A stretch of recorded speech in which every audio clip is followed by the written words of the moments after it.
On the fifth day of Christmas, namely 90s gave to me 5 fourth wall breaks, 4 jinx a rapping, 3 calls to butter, 2 former husbands, and Santa holding a store hostage. Yeah.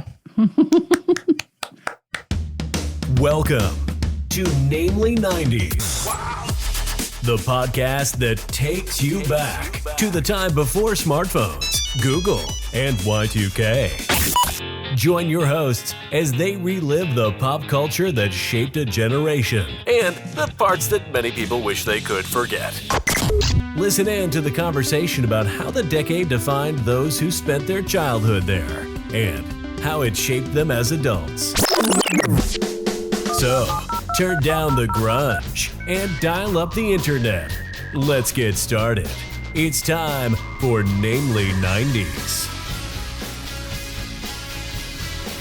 That's right. You're listening to Namely 90s. My name's Andrew, and over there is Brandon.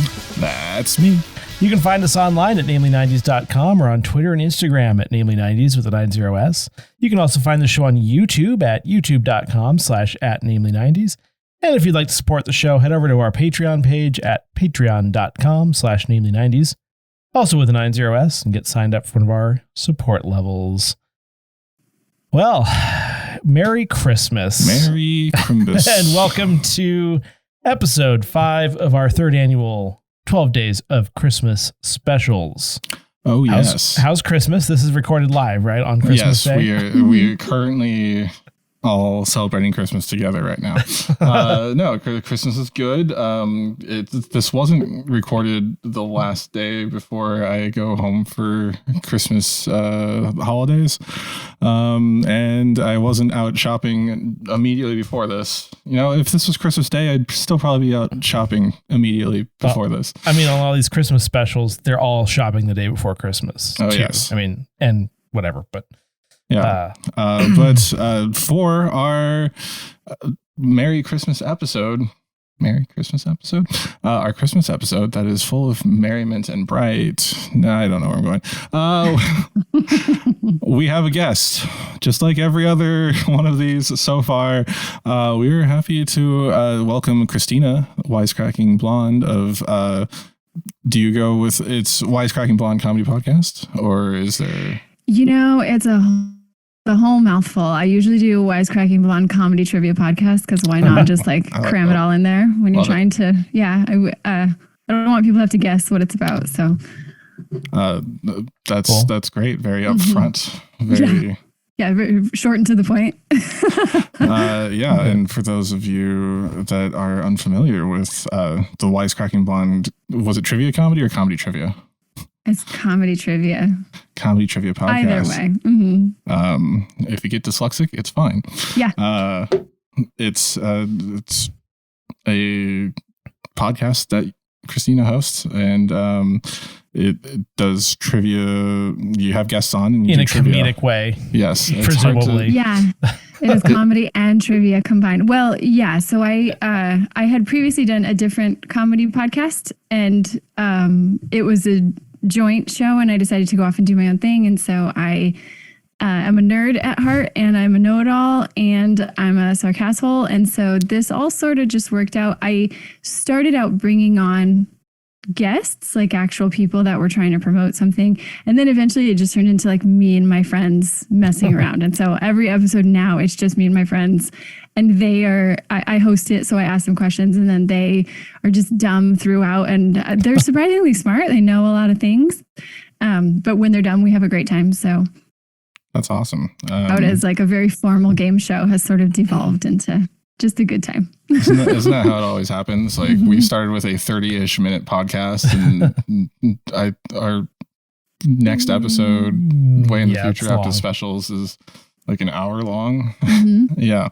But I'm always hesitant to use the C word to describe our podcast because yes, we're humorous. Hold on. It's real subjective. Wow. But Andrew is a real C word. But no, just because I mean, everyone's brand of comedy is different, and I feel like you have to be funny at least a certain percentage of the time to call yourself that. So and Andrew feels I feel like he you doesn't are. hit that quota. Yeah, I mean, there's plenty of episodes that never saw the light of day because although I am my target demographic and I thought it was really funny, I didn't think that the everyday listener would think it was funny. So, wow, Andrew, should we be more subjective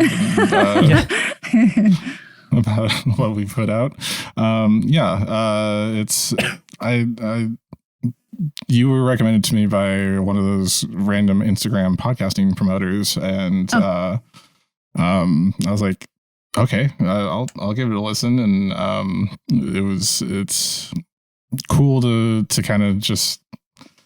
Well, the thing I like about podcasting is when people who clearly know each other kind of are able to get in and just hang out and ask trivia questions. That's where I go. No, just you could tell there's some camaraderie there, and your recent episodes, the citizenship test for the American citizenship test, TV character catchphrases. I was playing along to both of those. I get a lot of feedback of people that were like, I was yelling at my radio. So-and-so didn't know the answer. They're so stupid. I was like, well, it's different when you're watching or listening. When you're in the hot seat, it's definitely different. Like even just podcasting now, sometimes I forget which words are the correct words to use. But yeah, and you started all the way back you've been going for like a year and a half or so, a little bit over. With this current one, yes.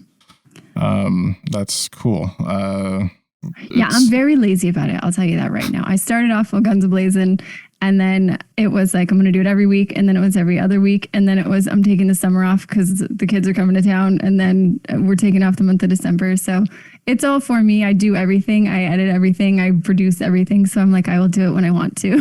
That's awesome. Thankfully, I have very good, supportive listeners that just are engaged, and they give me feedback, and they're constantly promoting me on social media. And it's super helpful because I'm not the most consistent host. We'll just put it that way. Well, I mean, you said you took the summer off, but you still had like your minute-long quick quiz episodes, and that's something. But the next question I was about to ask, where do they find you, and what is your release schedule like when you do it? So you said do right now, comedy. See, now you can call it a comedy podcast. Yep. Done. You're welcome. Right now it is out every 2 weeks on Tuesdays. And I have Wisecracking Kids is in development right now. My show is explicit, we will just say, and just mostly from a We Cuss a Lot standpoint. So I'm putting out a purely kids episode, no cussing, everything nice and above board, that will be coming out every other Friday. That's cool. Is that because of feedback from your fans wanting to listen to it with kids in the... Yes. I have, because of our ages, a lot of our kids are in the know-it-all stage. So they're like in the 8 to 12 range for all those kids. And they're like, my kid wants to be on the show. So I had probably 15 people that were like, my kid wants to be on your show. And I was like, okay, well, I could do something with this. Is your kid okay with F-bombs? I know. That's why I was like, all right, I got to temper this back a little bit before we can do that. I mean, they probably are, but also they don't want to swear in front of their parents. Or that's... My son right now is 11. And so I'm like, you can swear, but not at school. And we'll just sort of leave it at that. And he still won't. I do it, and he sort of like giggles about it. And then if he hears somebody say a word, I'll be like, can I tell you what I heard? Can I tell you what I heard? And I'm like, yes. And he's like, somebody said shit. And I'm like, oh my gosh. My nephew's a year younger, and he does that all the time. It's especially when Uncle Brandon accidentally says the wrong word. Well, I don't know. Then there's suddenly a parrot. Yeah. Shit. Yep. Well, that happened the other day. Our kids, it's a long story, but our kids have been turned into like the pariahs of the neighborhood by other weird judgy people. So my son gets off the bus the other day and just yells out, "Oh shit." I'm like, good. That makes our parenting look amazing. Top notch. As long as they use it right. That's all I care about. Yeah. Like, no, I don't want to go into this. So I walked past a homeless woman. She said an Asian slur that is not my ethnicity of Asian, and I felt offended. Oh. But not to just take us way down, but Wise. And did I ask for your socials? Did you? No, you did not. No, Okay. I am some variation of Wisecracking Blonde or Wisecracking Blonde Christina on everything. I'm on Twitter, Instagram. I'm no longer on Facebook. I have a YouTube page that will be back in action. When I originally started the show, I was doing video and audio episodes, and because I'm a one-man show, that quickly was like no longer fun to do 6+ hours of editing every time I was trying to put something out. But I'm still on YouTube. I'm also on TikTok because I'm trying to be 12. I slowly am thinking we should at least be clipping stuff for TikTok, but that just also sounds labor intensive. Yeah, then it's less like data mining for the Chinese. That way you just give them the data freely. Yeah, just handing it just over. saves time. Mm-hmm. Yeah. Since you're a first-time guest, we usually ask first-time guests, do you have any memories of 90s holiday-related memories? And if you do, would you feel like sharing? I saw that you were going to ask that question. The interesting thing is, you know how you like think everybody has the same traditions? Mm-hmm. It never registered to me that the stuff that we did wasn't normal. And then you start asking around and you're like, wow, that's okay. I guess we're the only ones. But we were shopping for stocking stuffers yesterday. No, we weren't, because Santa is real, but Right. we were shopping. And I was like making fun of it. I was like, oh, we used to get oranges in our stockings. And my husband was like, oh, me too. And I was like, we used to get like nuts, like actual nuts that you'd have to crack. And he's like, me too. I was like, what? And we grew up in very different places. Like he grew up in the Seattle area and I grew up in San Diego. So I don't know. But we also used to do the one specific gift on Christmas Eve. Mm-hmm. And then everything else was like 6 a.m. on Christmas Day. All the kids were waiting at the door, like guns blazing, ready to go. And then all the parents were like trying to hold you back. And then when you went in, it was just like piranhas devouring everything. And you find all your presents with your name. It was a total production shit show. And I look at the way that we handle it with our kids and I'm like, oh, it's such less chaos. And I sort of miss the chaos because it was just such a fun time of like 3 minutes into this thing that our parents had spent too much planning, everything was done. Like everything was open, all the trash was already in the fireplace, and you were like, okay, what else can I get? And then you were playing with your stuff, and I don't know, it was a lot more hectic back in the day. Yeah, I look back fondly on those times, but now as an adult, the thing I look forward to most is day drinking at Christmas. It's like there is no time that's too early to start drinking on Christmas because, Irish coffee, mimosas. That's my favorite part. And you've been up since 5 a.m. You're like, well, 9 seems fair to have a hot toddy. I mean, when are you just not drunk during the holidays? Right? Sometimes it's what you need to get through, depending on the family situation. Yeah, we're hosting this year, so I anticipate it to be an all-day drink-a-thon. Although nowadays I just get sleepy when I drink. I just need a nap. Yeah, that happens. Mm-hmm.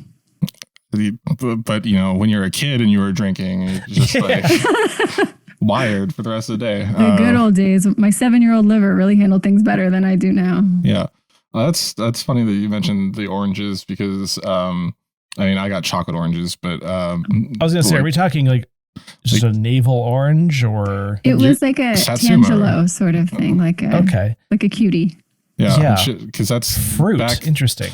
Clearly, your parents or grandparents went through the Great Depression or something. Era, yeah. This year we put applets and cotlets in your stocking. Delicious. Because it was a common thing to put citrus fruit at the toe of the stocking back in the day. So the nutcracker. I never looked it up to see if maybe it was like a wives' tale, or there's some sort of lore about the orange to it. Citrus was hard to come by, so that was an actual present to kids way earlier than us. It's like a loaf of day-old bread. Yeah. Mm-hmm. Yeah. It might have been World War II time rationing too. I don't remember exactly, but I know it's something to do with citrus was expensive in my day. Meanwhile, we're like, back in our day, you could find a homeless girl hot at the mall. Malls were a thing. It's a nice segue. Yeah. Before we get to that, we have a tradition of Andrew opening up a present from me the first year. Sadly, the tradition doesn't include Brandon opening a present. Well, actually, I do have something. So the second part of the tradition now is your wife sees that I've sent you a gift and is concerned that I'm a bad friend and have not sent me anything. And since she does all your gift giving, she then panics and sends me stuff, and then I get like notifications on my phone. I'm like, oh, now I have to get you proper presents too, because that's clearly a gag gift. It feels like a game or a DVD. Yeah. The first year I got him Jules' book of poetry. Classic. Okay. Yes, A Night Without Armor. We had a recurring bit where we would read her poems, and they were all just like musings from a sexed up teenager. Yeah, it actually helped develop one of our running gags about Jules being our Lord and Savior.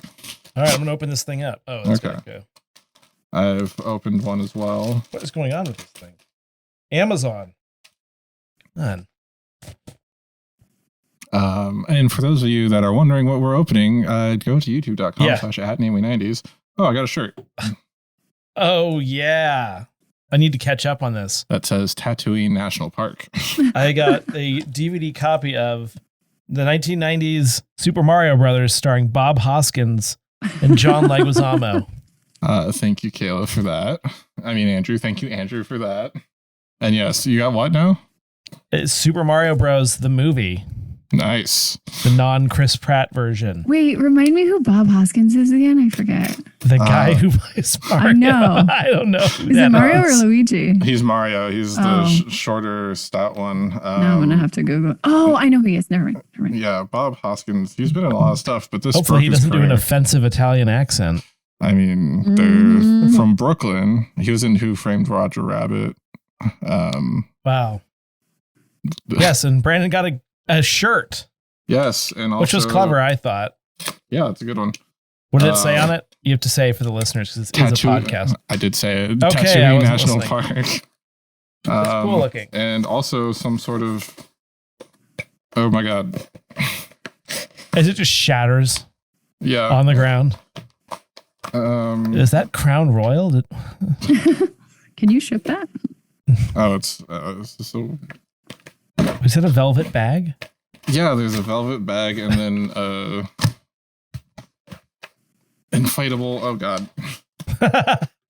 It's a pool inflatable. Oh, cool. It's Angel's Envy. Thank you so much. Oh, that's sure. Really nice of you guys. Enjoy the DVD, Andrew. I will.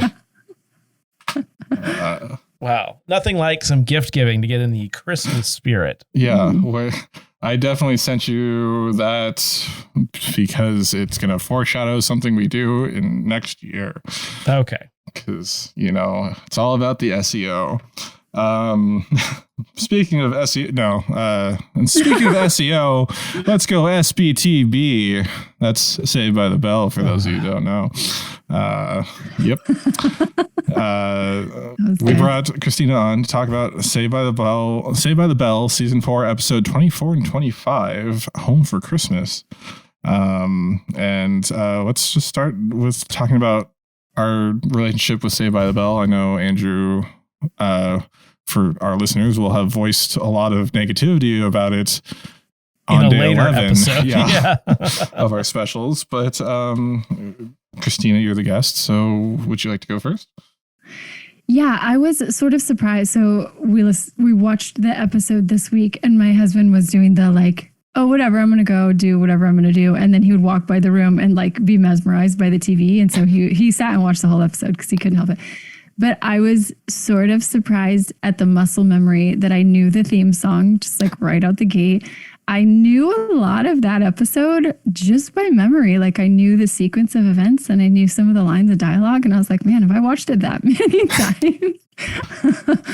But the acting was surprisingly better than I expected. It aged better from an acting perspective than I thought it would for being 30 years old and Saved by the Bell.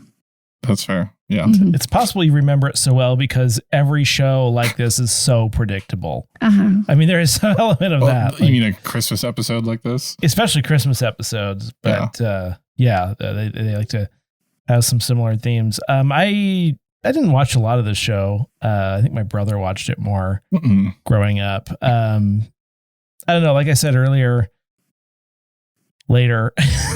I don't know, whatever. I said sometime about this is our second recording today. I really like 1 minute long intros are way too long now, in the modern world. Like watching that 1 minute intro sequence it just felt like it took an eternity.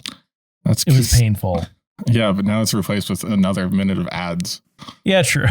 What's interesting though, because I have like a 16-second attention span and then I'm off to the next thing. But when I look at shows that are being produced now, like the Westworld intro was like, it felt like 14 minutes long. I don't know how they got away with it, but it was this whole sequence of 3D. And there's so many shows now that are going to that like 5+ minute intro. Which is interesting because it started with like the 60-second intro. And then a lot of shows shortened it to like 15 seconds. And they would just show like the title card. And then you got Game of Thrones. It's like 45 minutes. Yeah, that's like, part of the show. It's just the sequence. Yeah, I know. I feel the same way. Well, because that's what my husband does for a living. So he's always into it. And it's like, oh my God. Oh, and this studio did this thing and this. And I'm like, but it's 20 minutes long. Like, I don't care anymore. Just put on the damn show. I feel like it's the tempo of the song also helps because like all the ones that you just mentioned, those are like long, slow songs, like, and whereas Saved by the Bell, it's like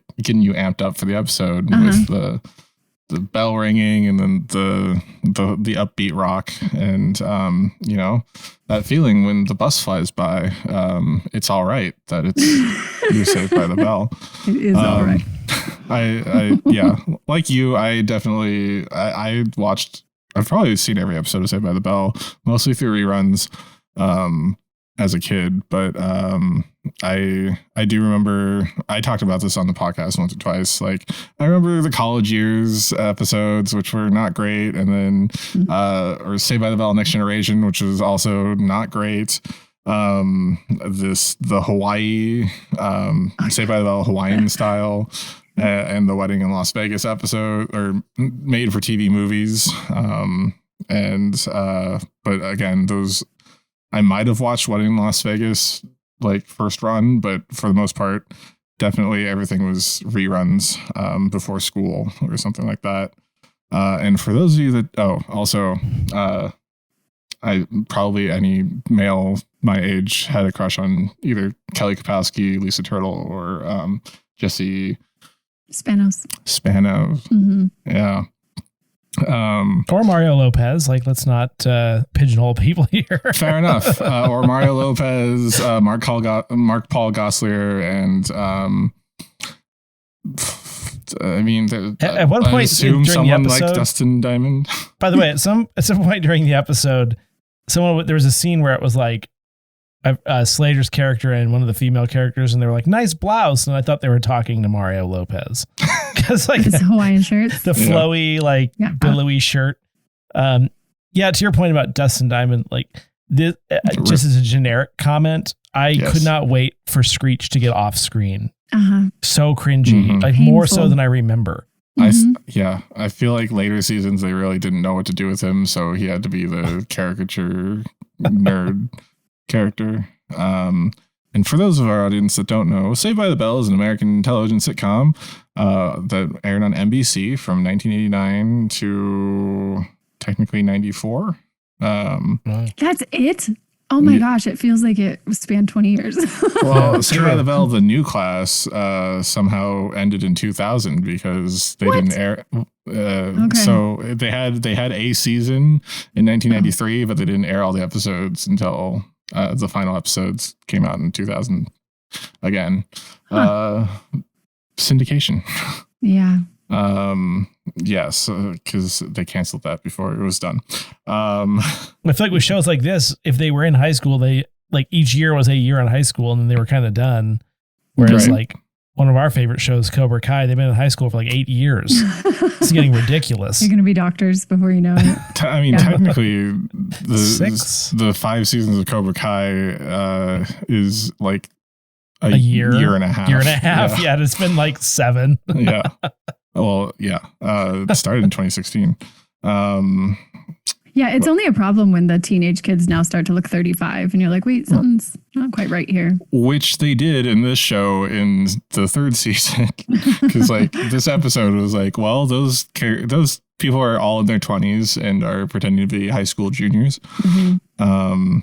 Yes. Also, I don't know if anyone here has seen it, but one of my favorite things I found during the pandemic for like a week was Zach Morris's trash on Funny or Die. Yep. Which were all valid. Yes. If you really looked at him, you're like, yeah, no, he really was trash. And while I went back and watched this episode, Zach Morris's trash episode, after I was done watching it. My opinions that I wrote down in my notes are mine before the jokes from that. But yeah, it is. It is kind of creepy how creepy Zach is. And, classic that part 90s. Did not age well. It's like a little bit too predatory / aggressive toward women. Like it's just not pleasant. And that's how he became California's mayor. Oh, has anyone seen the reboot yet on Peacock? No. Right. They're 2 seasons in. I don't know if they're making a 3rd one. I haven't seen it. I'm waiting for Andrew. You actually have Peacock, so I don't. I kind of do through my cable provider. I never. Why would I watch that? I didn't even want to watch this. He didn't like the show. But I don't like anything, so that's kind of the bit we do. But it's true. I mean, you're on a 90s podcast, and it would be helpful for some. It's for research, Andrew. Exactly. That's what it's R&D. Yeah, I mean, to your point, I feel like you would just want to keep your drink covered if you were near Zach Morris, like at a party. Yeah. That's how I feel about it. Yeah. So much of what I watch from the 90s is that vibe that I'm like, man, yeah, we're just growing up in that. And the Ross and Rachel relationship is super toxic. That was pretty toxic. Yeah.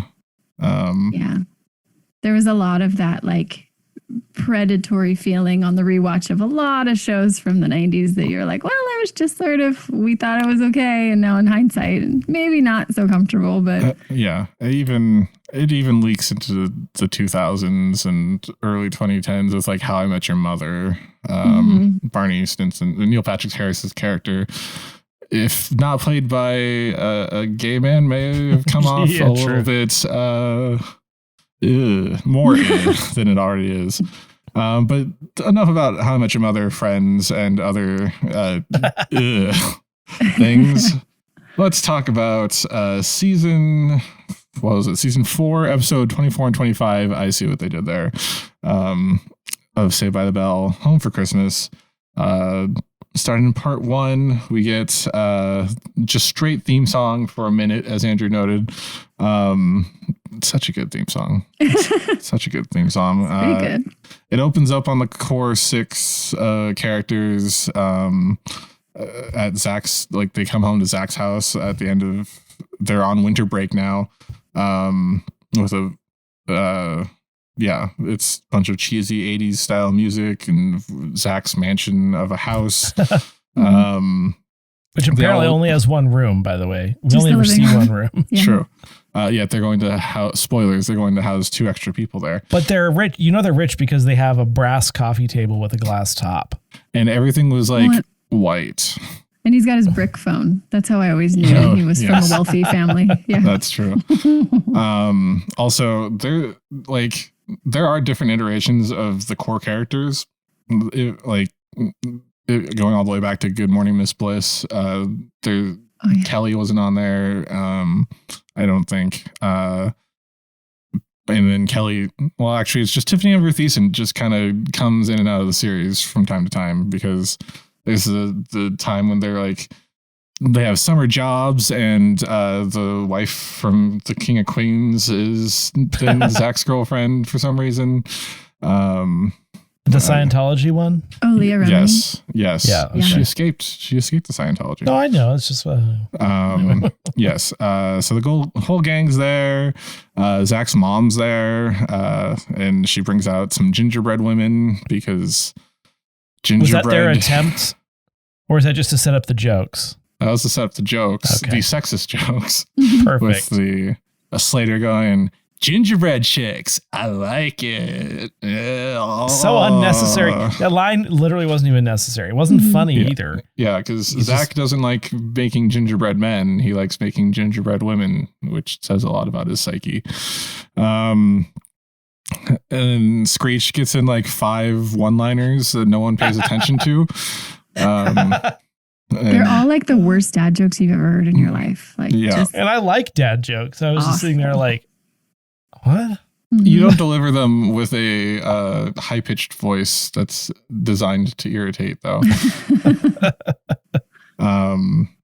So Jesse and Slater and Kelly all have holiday jobs, seasonal jobs. Jesse says she's like a photo helper at the Santa Claus booth at the mall. Everyone says, Jesse, you hate children. And instead of denying it, she says, yes, I hate children. In a children's show, she says, yes, I hate children. But she loves $8 an hour, which was apparently the good wage at the time, because Slater's working for $4 an hour over at the gift wrapping station. Which they cut to immediately. The funny thing, when you think about the $8, you're like, gosh, that's low. And then you realize that the minimum wage in many states, including Idaho, is $7.25 now. Literally the first thought that crossed my mind was like, there's still a lot of places that get paid that or less. So at first I was like, that's nothing. This is a joke. And then I was like, oh yeah. I think the target here is starting at 18.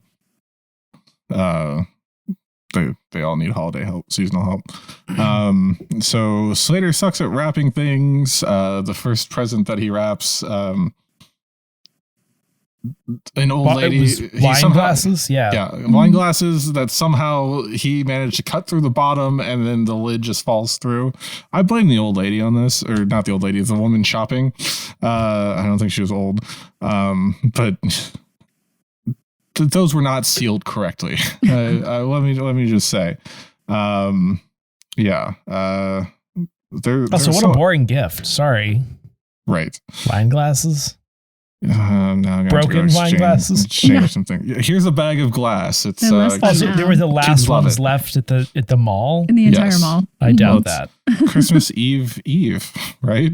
Yeah, true. Yeah.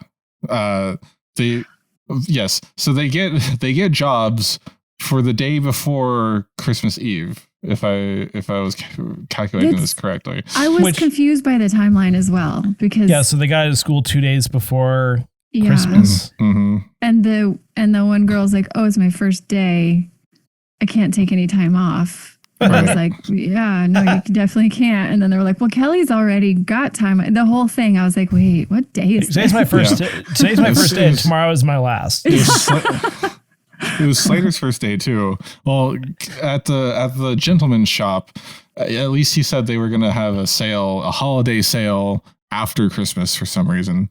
But yeah, I'm with you both.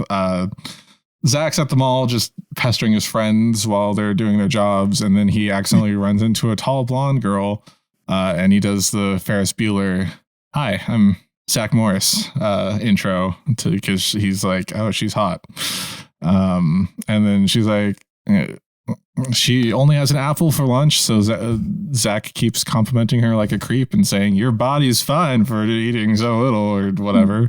Oh, yeah. And then she said, "I'm on a diet." And he was like, "Oh, but why? You don't need to be." And I was like, "How about you mind your business?" That is an annoying thing that people say. Like, I've said that before. Like, I need to lose a little bit of weight. They're like, "You're fine." Like, hold on, let me take my shirt off right now. Yeah. Would you like my blood pressure? More than you. Yeah. Yeah, exactly. And then Zach says to wow, I put the wrong pour in. Yeah, you did, but there's something different about her. Yes, he says that to Screech after she walks away. she's poor, Zach. Yeah. That's You can what's sense different. it. The That's problem with what the it 90s is I couldn't tell if that was 90s fashion or them trying to depict someone as being poor. It was confusing. She seemed fashionable-ish. I think it was You just 90s. already figured it out. And now it's recycling because all those same clothes are True. for sale now at the mall. Right. So Screech has some weird doll that I assume he was going to give to the sick children at the hospital later that day. But then it springs a leak because it's supposed to be like it wets itself as Uncontrollably pissing itself. Yes. That actually got me a little bit because just the amount of liquid coming out. The fire hose worth of, okay. So they take it into the bathroom. A homeless man is it homeless or houseless? I don't. They call him a homeless unhoused man. is the term right now, but back then homeless was pretty. Thank you. Yeah. So a homeless man, as Zach calls him, comes into the bathroom to shave. It's at this point it comes back to me. I'm like, okay, that's Laura's dad. That Laura being the girl that he ran into earlier. He checks for money in the payphones and then tells Screech how to dry himself off with the hand dryer in the bathroom. Nowadays, you have to stick your whole self into one of those Dyson fan blades, unfortunately. And then they ask him about his eating habits because, Screech leave puts people alone. Like, yeah. I know. Screech says, "Don't leave home until you've had your breakfast." And then, Zach's like, "What are you doing?" And then the guy says, "Maybe I'm Santa Claus," as he's shaving. And Screech again says, "Nah, Santa's fat. He eats breakfast." So, Zach leaves $3 in the payphone, which I counted before I watched the Zach Morris Trash like, episode. wow, this has made my holiday. Yes. I thought he was being sarcastic, and I feel like I can say this because the actor's not homeless. Worst actor in the episode. Really? Out of all of them? Out of all of them, I would say the homeless man was the worst actor. Even the uppity, angry Mr. Moody? No, I kind of bought that. God. Okay. Yeah, he delivered his lines like he was a theater actor. It was very like over the top. Like Othello was his next role that he was going for. Yeah, he's in between Shakespeare jobs at the Globe with the Royal Shakespeare Company. So Laura works with Kelly. Zach stalks her into the store. He's hanging out with Kelly. That one I did actually steal from Zach Morris Trash. But regardless, Kelly asks Laura why she's working. Like, are you working for Christmas gifts? And she's like, and then walks away. Zach walks in and he's like, I'm looking for a girl. And Kelly's like, we only sell clothes here, Zach. Very, very clever kids, I have to say. Zach finds Laura, asks her to lunch, and then as he's asking her, the homeless, Laura's dad walks by, who is the same homeless man from the bathroom, and waves. And then Zach's like, man, I really hope that I gave him money earlier. I hope the $3 that I gave him won't go to wine or drugs or whatever. I didn't expect it to go there, but it went there. I fully expected Zach to say something stupid like that. I just not off of the $3 though. Anyway, then that pisses Laura off, as it should, and she's like, "Okay, not gonna have lunch with you, Zach." And good God, that's still only like 5 minutes into the episode. Yeah. So later on at lunch, Kelly's eating with Zach, and Laura comes up and she's like, "Oh, you're here." And Kelly's like, "Oh, it's okay to eat with. It's okay." Oh, did I skip the part? Kelly says it's safe to eat with Zach as long as there's a security guard nearby. That was a great line. Clearly, Kelly is not an enabler of Zach's. But then moments later, she's talking about how good of a guy he is, right? Yes. Well, so that was a moment before he says, "I hope he spends it on food. Could be a wino or worse," about her dad, Laura's dad. And then Zach says, "In my neighborhood, a poor family is the one without cable." I'm speechless. I cut my cord, so I technically don't have cable. God, the 90s. Screech is there with a mistletoe beanie. Oh God, that whole scene I could have done without. Yeah. Screech is trying to get into Zach's creepy territory. We all know that Screech has a thing for Lisa, but he's just going for any girl. And I think he charges at Laura at one point to try to get her to like him. Yeah. Kelly convinces Laura to eat with Zach. She says she's in the process of moving. She eats all of his chips. Zach makes fun of her for eating 50 of his potato chips. Yeah. Laura's just shoveling those into her mouth. I wonder if she's hungry, Zach. I wonder if she's hungry. I wish they had gone with the once you pop, you just can't stop slogan instead of bet you can't eat just 50. What was the brand that said bet you just can't eat one? Was that Lay's? That was Lay's. I think so, yeah. On this quote unquote date, Zach drags her to get a photo of Santa. Since Laura has to get back to work, he gets Jesse to let him cut in front of the children waiting to take photos of Santa. Zach introduces Laura to Santa as Laura is 17 and a good girl in the creepiest way he could possibly say. Santa asks her what she wants for Christmas. She whispers something into his ear and makes him like somber. Yeah. Was there a quiet aw from the studio audience? Well, we don't hear what she said. Yeah. Okay. So unless we were somehow smarter than Zach Morris and able to piece together that her father was the homeless man and that Laura was starving and without a house or home, we could not have known what she said to the mall Santa. This did not need 2 parts. No, it really didn't. They could have gotten through it. And this is halfway through the episode. So Zach's mom bumps into them and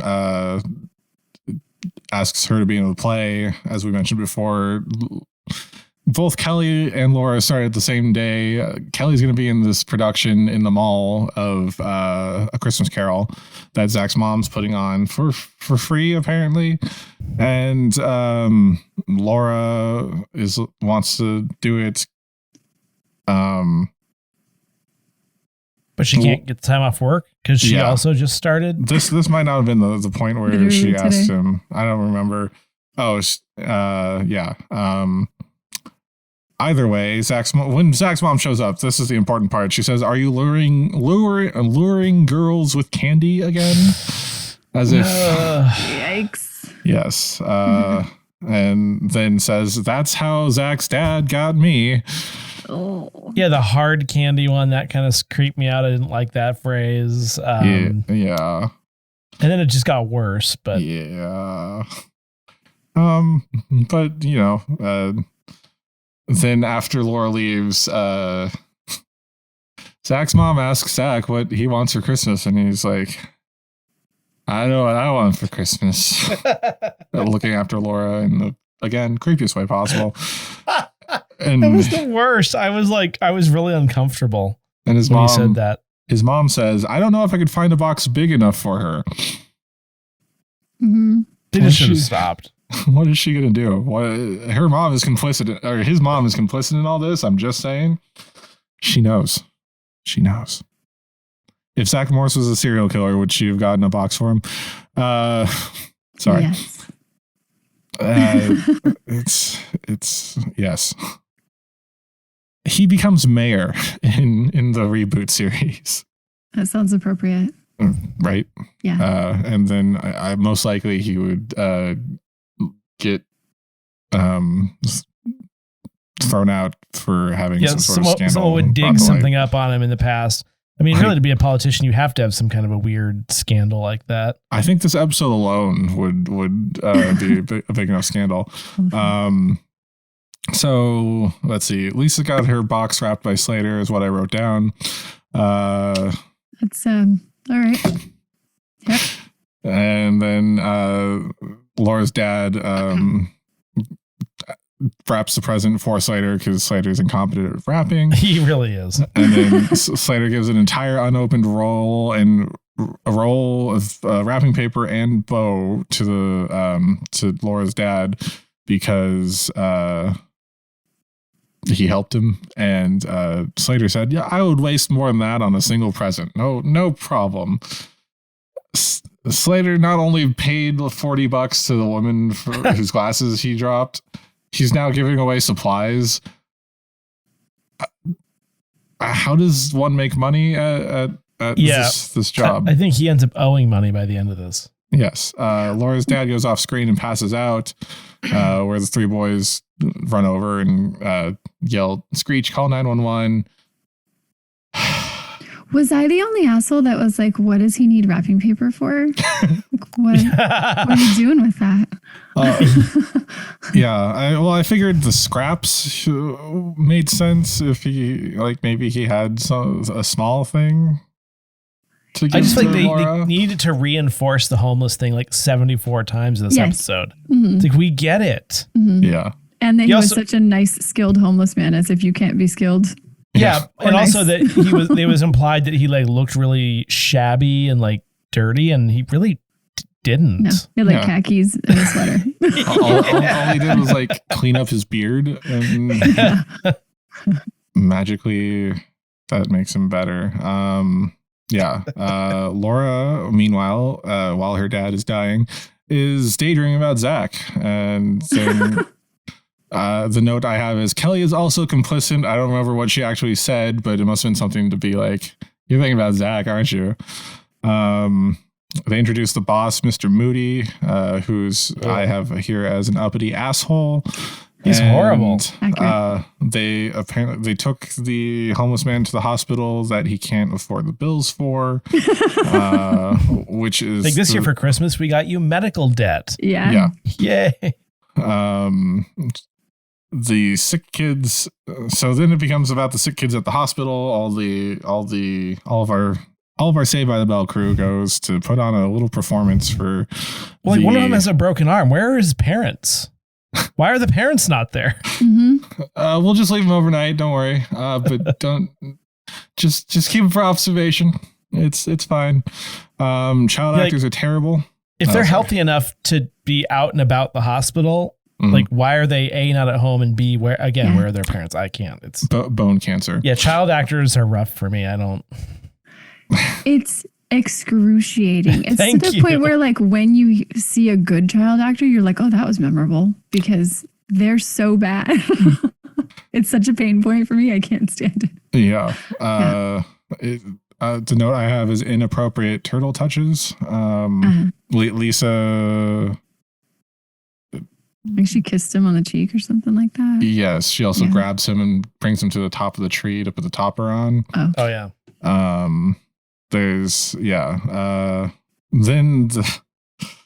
Then the rest of the crew shows up in costumes as Mr. and Mrs. Claus, Rudolph, and a swole elf. It's like, we get it, Mario Lopez. You work out. Calm down.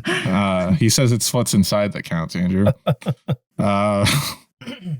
And then they give away presents, and then they're like, let's go visit the homeless guy, everyone. And Lisa's like, I don't know where he is, but the attending nurse can tell us. And that nurse is like, or Lisa's like, I'm looking for a man. And then she's like, so am I. And apparently everyone is just horny in the 90s on teen kid shows. Everyone's horny in the 90s on teen kid shows. Yes. Let's examine that statement. I would dare you to find an example where that's not true. Okay, fine. I don't think it was limited to just that. That's fair. Another bad line from that kid was, "It never snows in Los Angeles." Which he yelled. Yes. Yeah. At the top delivery. Of the lungs. Yeah. Mm-hmm. And then they're singing Jingle Bells to end the episode. It's almost like we could just skip the second part of this episode. And oh no! Then the thing where they danced around the lobby of whatever the kids' hospital and sang a song. Yes. I definitely fast forwarded through that. And then for the cliffhanger, they open the door to the homeless man's room, and Laura's sitting there. And then it goes dun dun dun dun dun dun dun dun dun dun dun dun, to be continued. Star Trek. Who style. could have seen that coming? Yes. Shocking. That was the longest 22 minutes of my life. And then we get to be continued. Does it have to be though? Yeah, that was my we thought. could just cut it right there. I really thought that, like, had they not gone into the homeless man's room, they could have just ended it with, they did a song. It's a happy holiday. Laura clearly is going to be assaulted by Zach at some point in the future. Who knows? But no, they give us a part 2. They give us the minute-long intro. They give us a 2-minute recap. Which I was so grateful. I was like, this is a 22-minute episode, and I get to fast forward through 2 minutes of it. Plus, you fast forward through the singing. Yeah. So we find out Laura's dad was the man that passed out in the mall. I guess she didn't want... Shocking. Yeah, I guess she didn't want to brag, as he says. I have the word Frank Benton written down, so that must be the dad's name. Oh. I was going to ask. I don't remember them using his name hardly at all. It must have been Frank Benton. Laura Benton, Frank Benton. That sounds about right. Mm-hmm. I also have I Will Kill You, Screech. Also rip Justin Diamond. Zach invites them over for dinner. They smash cut. They've eaten dinner. They do. Laura had 4 potatoes and 5 lamb chops. It's crazy what's happened.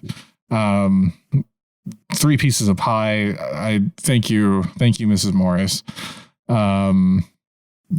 She says, "It's a shame my husband isn't here. He loves meeting different kinds of people."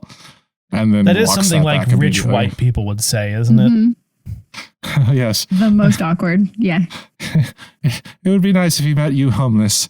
Yeah. It's been nice having you people here. You people? Please don't sit on the furniture. Let me put some plastic down first. Oh, that's from something, right? That sounds familiar. That's good. I never knew any homeless people before I became one. I want to say Zach says it, or no, sorry. Zach says, I never knew any homeless people before. And then Frank says, I never knew any homeless people before I became one. Yeah, the computer plant closed down. Why would a computer plant close in the 90s? Wasn't that when like computers were exploding? Yeah, well, not literally exploding. But. It was pre.com burst. And yeah. Then they drove out to Los Angeles to find more job opportunities in the most expensive place to live in the country. Super cost effective Los Angeles. Also, wouldn't the computer plant have been in California? Yes. Isn't Silicon Valley also expensive? Yeah, it was 6 hours north in San Francisco. He worked for Gateway 2000. That's what I imagine. That's who. The cows. Yeah. They've been in California for 2 months. He lost his job 6 months ago. Zach is still trying to get into Laura's pants. Zach is an ass to his mom. Screech is eating egg foo young for breakfast. Oh, thank God. We get to the next day. Zach is bright and early at 7 a.m. to help his mom set up for the play in the mall. Excuse me. Screech is eating extra garlic sauce egg foo young. Yes, Andrew, I spelled that incorrectly. Zach bumps into Laura again and is like, let me take you on a breakfast date. And she's like, I seriously have work in like 5 minutes. So he takes her over and overcompensates by giving her 15 donuts. Haven't you ever heard of fast food? Shut up, Zach. Zach is trash. Laura, being not too hungry to be able to comprehend what was actually going on with Zach, says it's nice having a friend again while eating and being late to her job. But you missed something here, which is where she says she misses having a room where she can close her door and then talk to her friends on the telephone. No one says telephone. That's how you know it's a script. Oh, the early 90s. And then he's like, oh, but I'll be the first one you call when you get a room. Shut the door. I'm like, God, stop. Yeah. Oh, let me be the first one to close the door with you. Yeah. I'm sorry you joined us, Christina. I like how the interpretation is that the only thing homeless people need is food. Yeah. Like just keep feeding them. Every time you see them, just feed them more food. Yep. Food and donut, a boyfriend. Those are the only things. Their life is complete. And now. a door. And a blazer telephone. or whatever. Yes. Yeah. Oh, yes.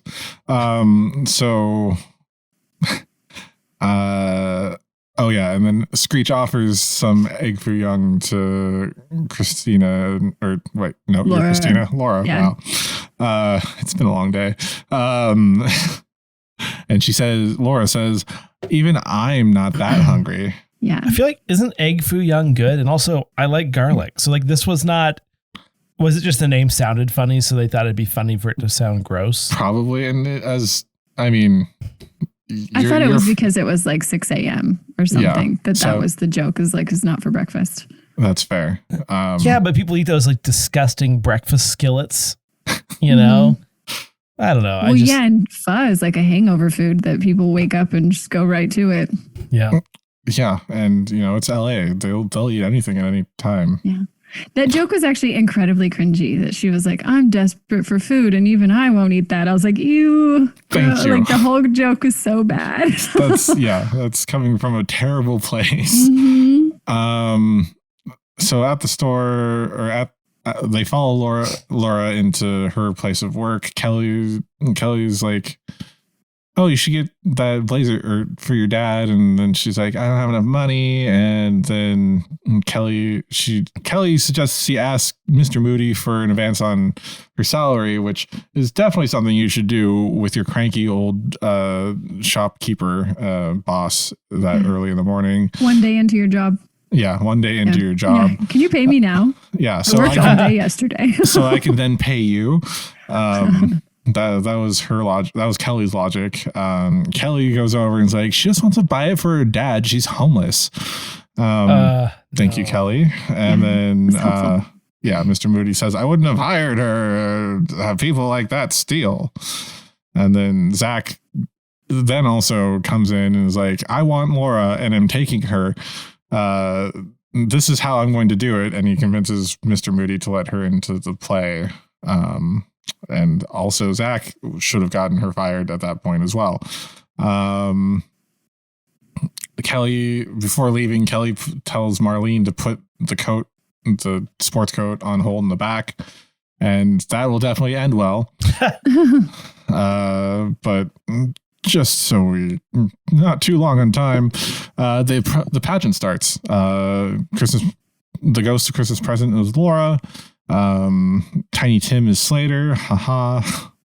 The worst Victorian accents I've ever heard from all 6 cast members. You should come to one of my D&D campaigns. It gets worse.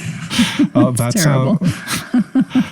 sounds like a challenge. I'm going to be very honest. I'm usually very like militant about watching the whole episode. I had to skip the play. I just couldn't. It was so long. I couldn't watch it. It was the whole episode.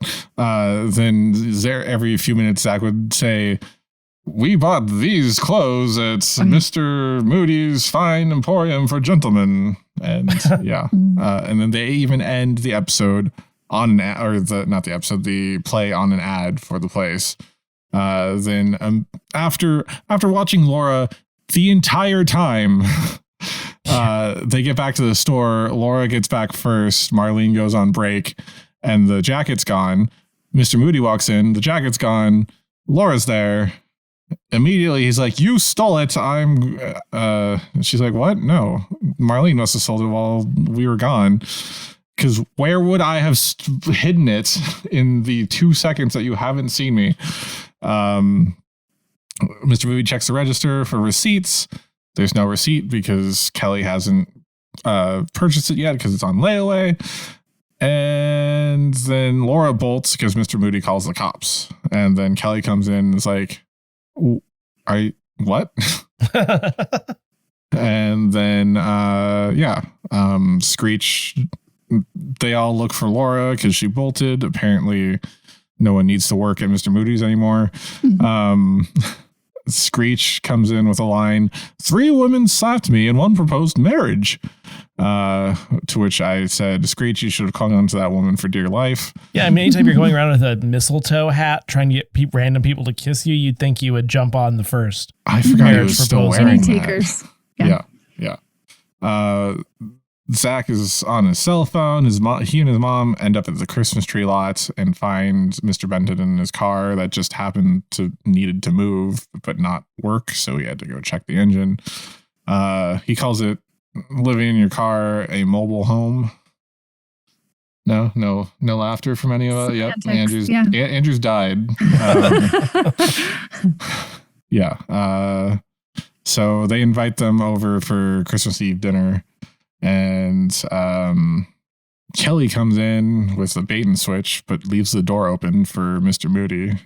She's like, I don't have the jacket, but this giant asshole does. Mr. Moody walks in. He's like, I'm so sorry that I accused you of stealing. Here's a present to you, to which you're going to now give your father after I leave. And then... it's at this point it's revealed that Slater started his rapping job on Christmas Eve, which is not a thing. And Zach talked to his dad and got Frank a job, Laura's dad a job. Never mind. He didn't get him a job. He said that they could stay at the Morrises. Yeah, I thought he was going to get a job, but oh, I have to go back to this. Did you notice once again they are decorating the Christmas tree on Christmas Eve, yeah. Or whatever day it was? Yeah, like it doesn't happen. No better time to do it. Yep, than right before you got to take it down. Very festive. And then Zach extorts a kiss from Laura when she says, "I don't know how to thank you," and he just does the plant one right here motion. Now I feel creepy for having used that once in my life. Not the extorting a kiss, just the motion. And then I wrote, I swear to God, if these people start singing as their gift, and then suddenly they find a piano. And then they do. We recorded the other day and I said, all of a sudden, there will be a piano. It's never been a set piece before. And then there's a piano. Someone sits at it, begins singing a Christmas carol spontaneously.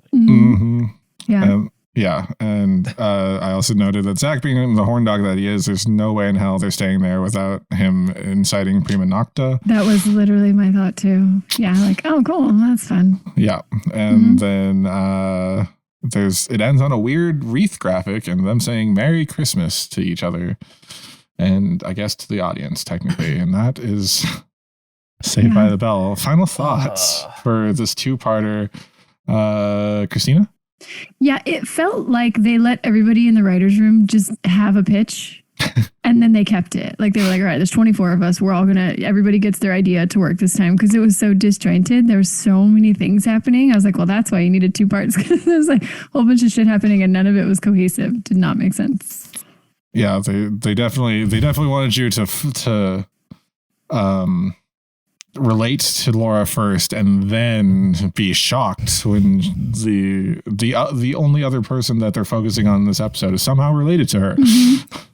Yeah, these Christmas themed episodes, they always have to cram in like several different Christmas themes related to other movies, that sort of thing, but then also have some sort of conflict and some sort of, oh, this is how we can, help other people during this holiday season. It just gets tiring. This is a show that I didn't love to begin with. And really, if you were trying to get me to like it, this is not the one to make me watch. It was so painful.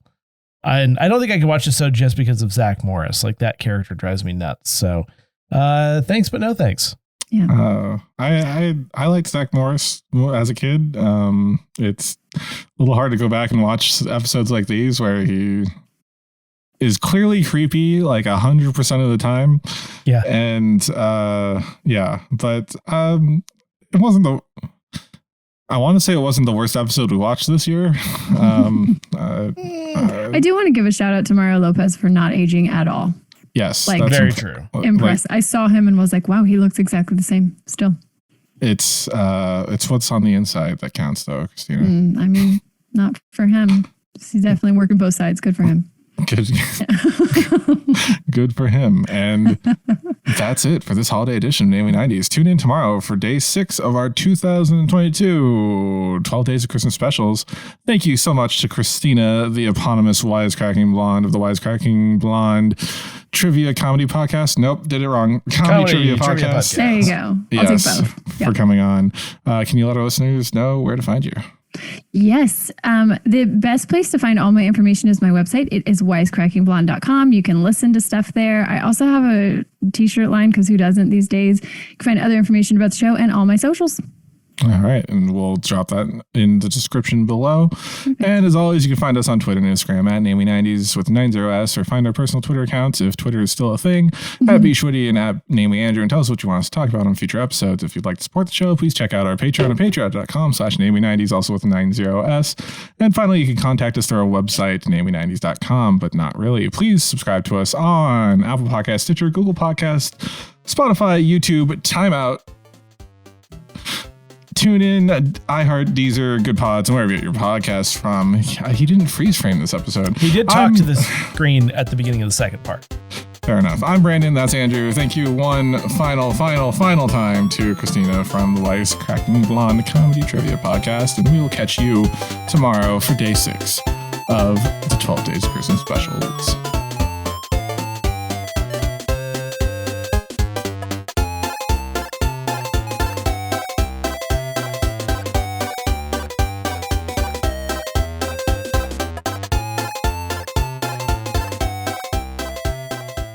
Thanks, guys. Thanks for having me. I appreciate it.